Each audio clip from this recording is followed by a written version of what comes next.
What's up, everybody? Owsley Williford here with another Touchdesigner tutorial. This is part 2 of my series on point clouds. In part 1, we left off with just this scan of this weird sculpture that I have in my house. We didn't have any of these kind of energy wave effects going on. So I'm not going to totally start from scratch because I don't really want to talk about how to import point files and so forth. That was in part 1. So if you're not familiar with that workflow, I would suggest going and watching that. It's pretty short. It's like 17 minutes long. And that'll show you how to scan any object and then export it from an app called Polycam, and then import it into Touchdesigner, where you can then do cool things like add these effects to it. So in this one, we're going to be talking about how to add this specific effect, this energy wave that just moves up and down our scan.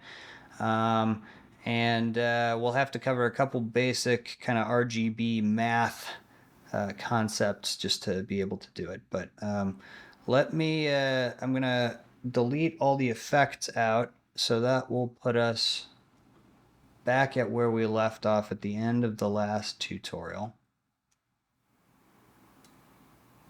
Oh, got our wires crossed here. There we go.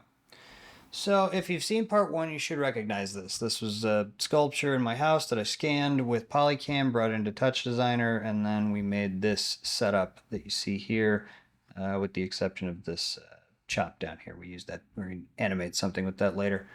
Okay, but there we go. That's our point file. So just conceptually, a couple things we need to understand is what we're using a two-dimensional image, this one specifically, to generate three-dimensional coordinate information. So our red data becomes our x-axis information, our green data becomes our y-axis information, blue, our z-axis. So we have to be able to think of color simultaneously in two completely different ways. One, we have to think of color as it applies to the actual color of each vertex in our point cloud here, because we do want to manipulate the color, but we also want to maintain, for the most part, the actual color of the scan. So we have to think about it that way. But the other thing we have to think about is color as position data. So if we want to manipulate, say, the position or the scale of any of these particles in here, we can do that with color information. For instance, if I wanted to move everything in this point cloud up, I could do that by adding some green to it. So hang on, bear with me. This is a weird demonstration. But if I comp that with the output, add is what I was going for. So, all right, hang on a sec. Let me show you. So this is our image. This is no manipulation, but if I add some green, you can kind of treat this green box right here just like you would the y-axis. As I add green color, you can see the color changing in the little color box there. My entire point cloud moves up. It moves up along the y-axis based on how much I add. Now that's not particularly interesting. What we want to be able to do is maybe change the position of certain particles but not other ones, which we can do with a technique called masking. Now the other thing that I want to talk about real quick before we get into masking is just some things you can do to manipulate this right out of the box without having to get too much into the math. You can add a noise, for instance. And then if you set this to input times noise, you get something that much more closely resembles the shape of your original structure. And you can tweak the parameters of the noise until you get something that you like. And then, of course, you can animate it so that it moves.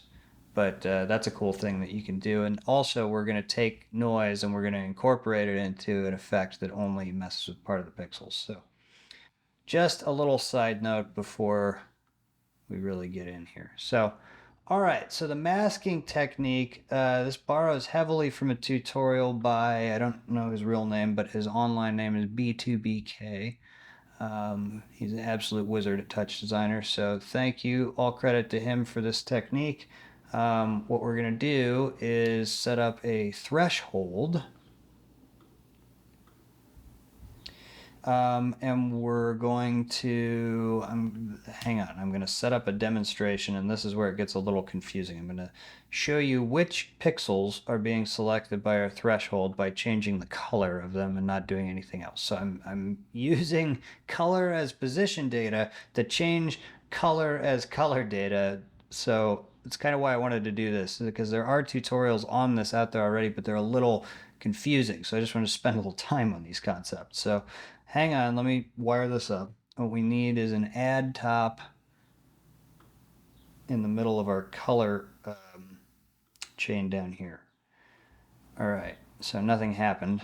It's because we haven't changed anything. So if we go to our RGBA sliders in this level top here, what we can do is pick any one of these and just change it so there's essentially a color mask on it that'll show us which pixels are selected. So if I drag, I think my high G down to 0, we should get a cyan overlay once there are actually some pixels selected. So in my threshold, we can select whichever channel we want to use. If we want to select things based on their X position, we can use the red channel, Y position, green channel, and so on and so forth. We were doing, in the demonstration, we were doing a wave that moved up along the Y-axis, so we're going to select green.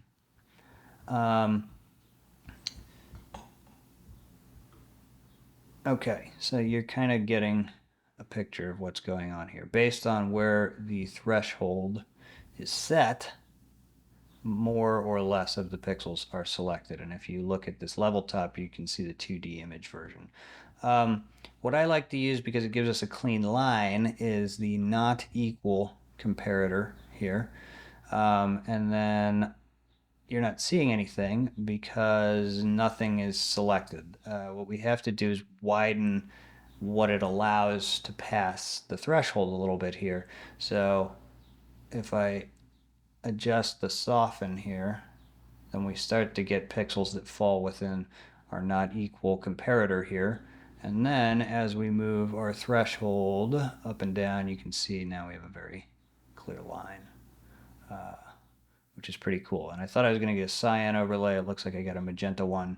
Doesn't really matter. Like I said, we're just using that to demonstrate which pixels are being selected. Okay, so that's, like I said, it's a little confusing, but let's switch back to purely thinking of color as position data for a second, because we're going to go back to our chain here and use this same threshold top to manipulate the position of the pixels that fall within this selection. So we're going to do that with a constant top. And then we need the same setup we have done there. We need to add. And we'll pipe that in, and it's going to disappear for a second. All right, so what we need to do, again, we're using color as position data. So everything is normalized from 0 to 1 here, which is convenient. So we can just kind of add an amount in our X, Y, and Z directions, even though this says R, G, and B. All right, so I'm going to set everything to 0, which should bring our point cloud back to its original position.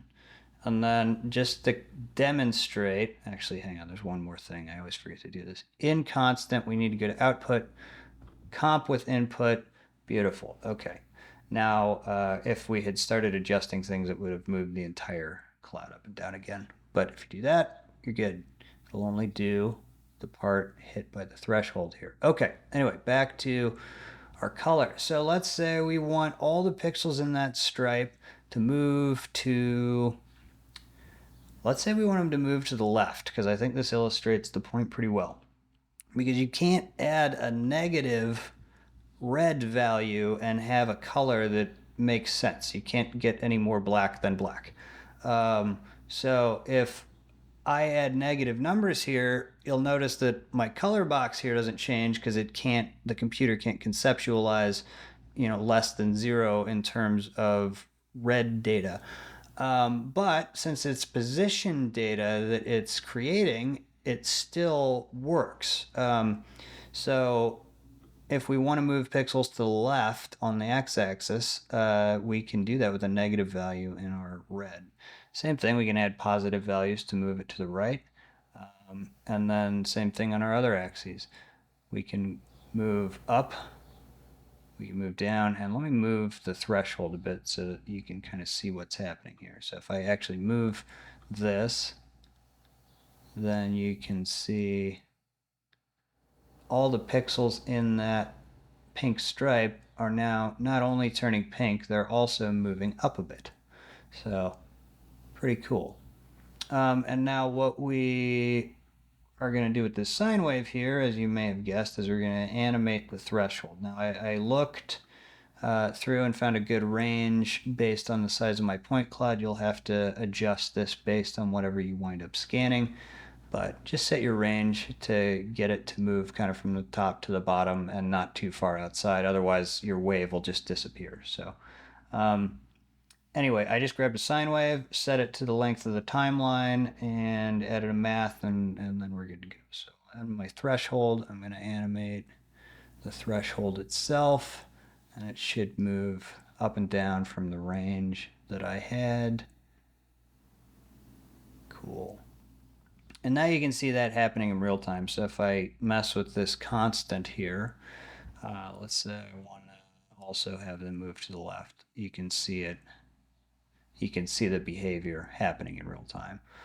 If I want it to also move, say, backwards on the z-axis, I can do that too. And some of these are behaviors that would be much more easily illustrated if the camera was moving. But I kind of like when it just goes up a bit, so I'm going to move all the color values except for my Y value or green value back to 0. And then we have that. So what we can do, kind of like what I was talking about earlier with the noise, is we can add noise into this chain right here. So there's some distortion behavior also happening in our little stripe here. So let me do that. Where'd you go? Noise. Beautiful. Okay. So we need to turn monochrome off.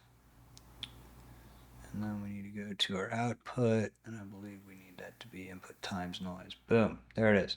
Okay, so now you can see there is some, well, noise happening in our stripe. The behavior is a little less clean, which is cool. So you can adjust the noise to taste if you want. I guess more drastic distortions, you can turn your exponent down. If you want smoother behavior, you can turn it up. Find somewhere in the middle. Your period, there's a lot of control there. That one's a good one to adjust. Harmonic level is always... Anyway, noise is noise. Have fun with noise. Lots to be done here. This looks fine. All right, so the next thing that I did in the demo was I also had this glowing. So we're going to use basically the same masking trick that we did with our point cloud, but we're going to do it to the whole image after our render here. So out of render here, I need another threshold. And then I need to add that back in, but let me get the threshold set. All right, so I want it to just pick this stripe. So I believe what we have to set this at to just select these reddish pixels. Let me adjust the hue or color scheme because now that's going to matter because we are the threshold selecting color data over here. So I turn my green all the way down. Okay, so what if I do...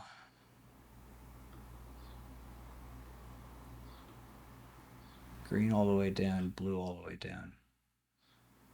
Or blue most of the way down.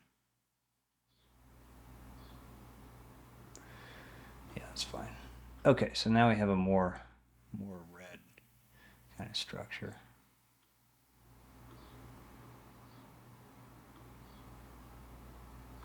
All right, so set this to not equal, set it to red, or if you are adding a wave of a different color, set this to whatever is the closest to the color you're using, and it should pick up most of it. Also set your threshold all the way to 1. And then, cool, I think that should be good. All right, so the next thing we want to do is add a bloom effect to just that stripe. So I dragged bloom in off the palette browser, pipe this into the first input, and put that into our add. And not much has changed. So let's fix that. All right, so I want threshold all the way to 0. Cool, we can see it now. I'm gonna turn ramp glow all the way off. And then I'm gonna bring my intensity way the hell up.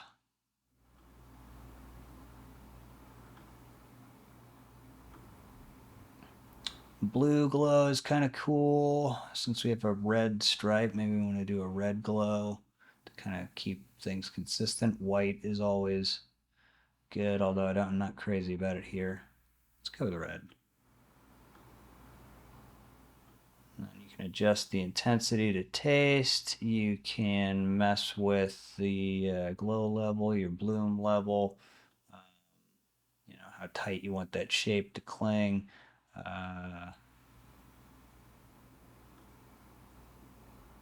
Kind of like super high intensity. Kind of looks like it's burning.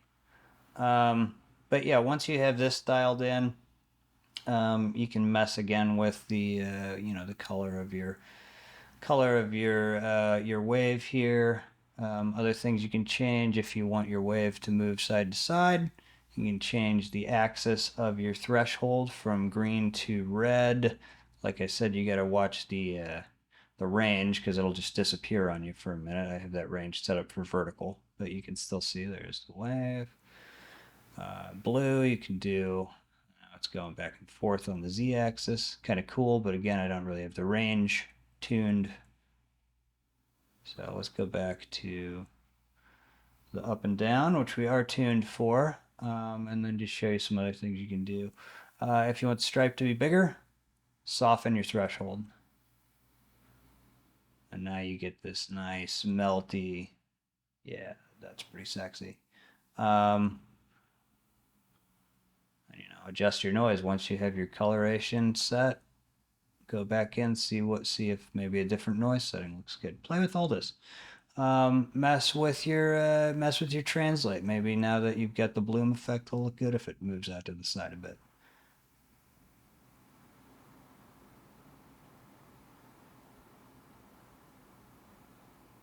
All right, cool. So that is the main technique.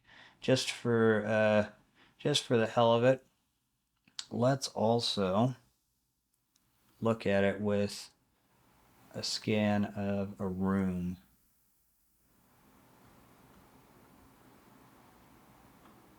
I think that's it.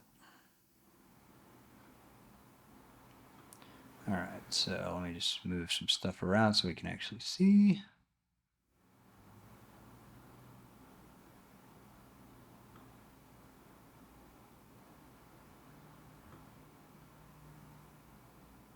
There we go. All right, so you can kind of see the same thing happening here, but let me adjust this whole thing. Nope, nope, not on that. All right, and then let me move the camera back into the room. Cool. Am I in? I'm in. All right, and then I'll adjust my white sprite size a bit. All right, so same technique here applies, but since we're working with a larger scan, we may want to adjust some of our things like our range, for instance. We're probably going to want to change that to go lower. I don't know how much lower. Let's see.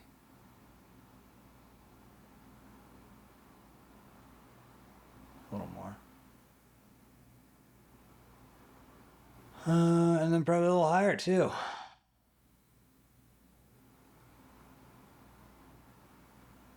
All right, now we have a proper wave moving through the room. All right, so and then yeah, you can do all the same stuff for this. You can adjust what's happening with the pixel behavior as the wave moves through it. If you want more upright movement, yeah, that's cool. And again, this might be a good one to check out what the wave looks like on the z-axis. You can change your threshold to move along blue instead of red or green.